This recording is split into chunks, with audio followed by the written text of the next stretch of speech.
আজ আমি রান্না করব স্পাইসি চিকেন লেগ।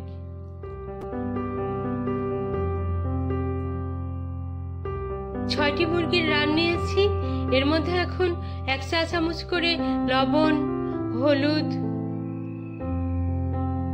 রসুন বাটা, আদা বাটা, 1 চিমটে গোলমরিচের গুঁড়ো নিয়ে খুব ভালোভাবে মাখিয়ে নেব। এগুলো এখন খুব সুন্দর করে মাখিয়ে 10 মিনিটের জন্য ম্যারিনেট করে রাখবো।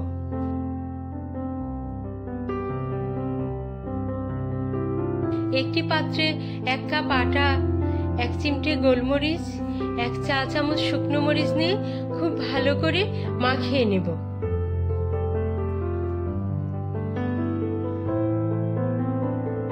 মিনিট পর ম্যারিনেট করা হয়ে গেছে। এখন 2টি ডিম, 1 চিমটে গোলমরিচ, স্বাদমতো লবণ দিয়ে ফেটিয়ে নেব।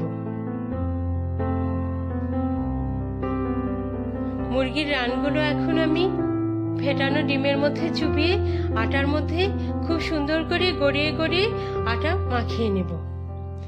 এটাকে আবারও ফেটানো ডিমের মধ্যে চুবিয়ে পুনরায় আটার মধ্যে খুব সুন্দর করে মাখিয়ে নেব। এভাবে আমি সবগুলো রান তৈরি করে নেব।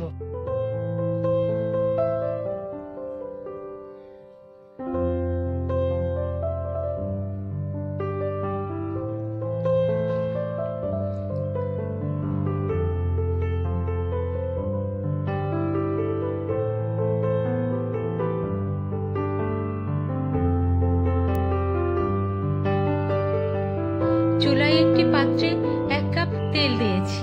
এখন তেলটা একটু গরম হয়ে গেলে আমি সবগুলো রান তেলের মধ্যে দিয়ে দেব।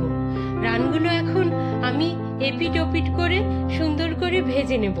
রানগুলো যখন বাদামি কালার হয়ে যাবে সেগুলো আমি একটি টিস্যু পেপারের উপর উঠিয়ে নেব।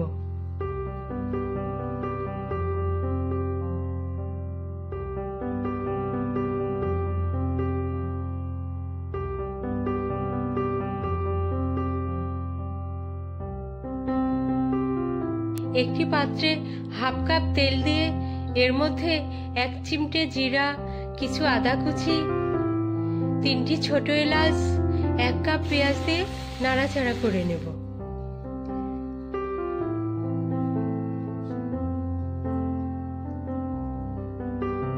তিনটি দারুচিনি, 4টি লবঙ্গ, 1 চা চামচ হলুদ গুঁড়া, 2 চা চামচ মরিচের গুঁড়া,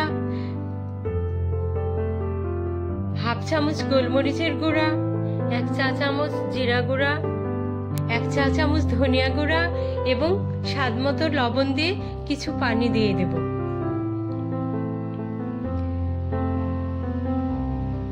তিন চা চামচ টমেটো সস দিয়ে খুব সুন্দর করে নাড়াচাড়া করে দেব যতক্ষণ না মশলা থেকে তেল বের হবে।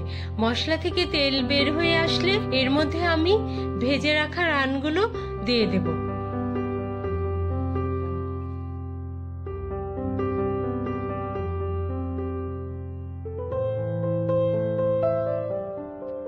রানগুলো দেবার পর 1 চা চামচ রসুন বাটা, 1 চা চামচ আদা বাটা দিয়ে সুন্দর করে নেড়ে দেব। কষানোর পর আদা বাটা রসুন বাটা দিলে এর ফ্লেভারটা সুন্দর আসবে। 1 চা চামচ গরম মশলার গুঁড়ো দিয়ে আমি সুন্দর করে সবগুলো নেড়ে দেব।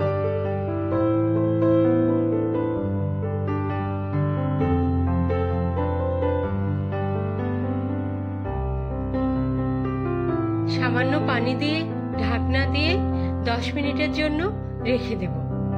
10 মিনিট পর ঢাকনাটা উঠিয়ে 4টা কাঁচামরিচ, কিছু কাঁচামরিচের কুচি এবং 1/2 কাপ ধনিয়া পাতা দিয়ে 20 মিনিটের জন্য হালকা হিটে রেখে দেব। আমাদের তৈরি হয়ে গেল স্পাইসি চিকেন লেগ। আমার ভিডিওটি দেখার জন্য আপনাদের অনেক ধন্যবাদ। আপনারা ভালো থাকুন, সুস্থ থাকুন।